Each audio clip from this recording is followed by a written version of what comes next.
এই চ্যানেলে সম্প্রচারিত সকল খবরই সচেতনতামূলক এবং শিক্ষণীয়, কোনো কিছুই প্রভাবিত নয়। পানিহাটির বিধায়ক থেকে শুরু করে আরজি করের ফরেনসিক যে আধিকারিক অর্থাৎ অপূর্ব বিশ্বাস, তিনি আজ সিবিআই এর দপ্তরে গিয়েছিলেন।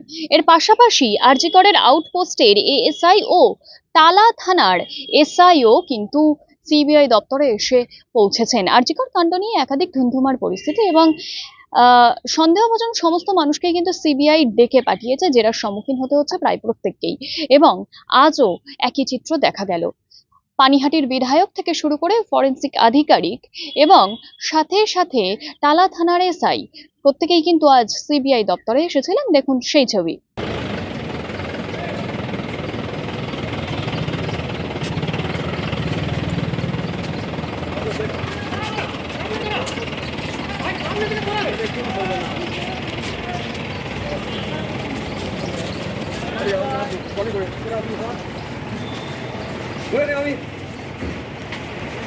সোজা সোজা সোজা সোজা